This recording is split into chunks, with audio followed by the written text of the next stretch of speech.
Hey everybody, the humming you're hearing is my fan over there. It's quite humid out here. I'm going to show you something about my miter saw, what I call my chop saw. And it's an older one, a 10-inch Delta. Okay, there's no laser light on here. There's no really good guidance like the new ones. And actually the scoop here, the power is off, so I'm safe. The scoop here is extremely small. And wood would get caught up in there. It still does every once in a while, but not nearly as much. But it wouldn't even go into that little pouch. The pouch would never fill up, and it would just be all over the place. It would go down in this little hole here, which I think is probably the worst thing that ever. I don't even know why that's there. So what I did is I took this screw out, these two screws out, right here. Took this whole plastic thing out from the inside. I took an old tire tube and I cut a piece off, and this is a piece simulating that, about 6 inches, and I went around the piece that is in there, and actually that screw is going through the rubber.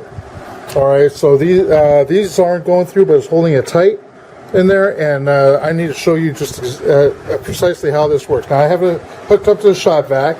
It's back here. In fact, I have the screw going right into the hose.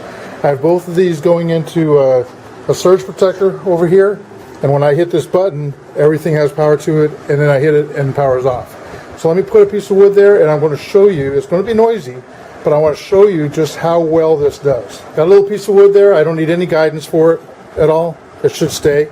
It's a trash piece of wood strap. I'm going to turn on the power. Okay, watch right in there.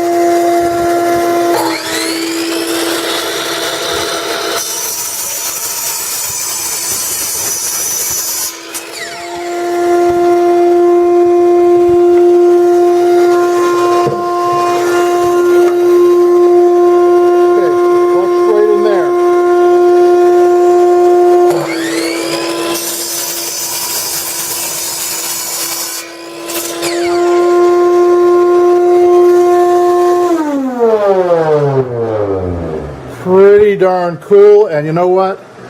I didn't see a whole lot of it. There was some, but not nearly as much as before going around. Very clean back there. It's all inside the shop vac.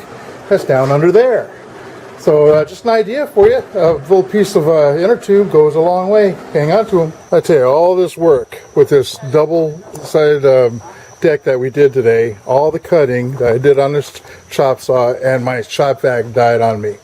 And look at that sawdust, all in my face, all over the place, and nothing came down, a dead hose into a bucket. Nothing came down into that bucket, hardly at all. And I mean, it's piled up right there. So having the shop vac hooked up to the miter saw actually does a whole lot better. All right, than it being in a static bag or a static hose that has no suction at all. Go ahead and subscribe. You'll see a whole lot of helpful videos. Time for me to get a new shop vac.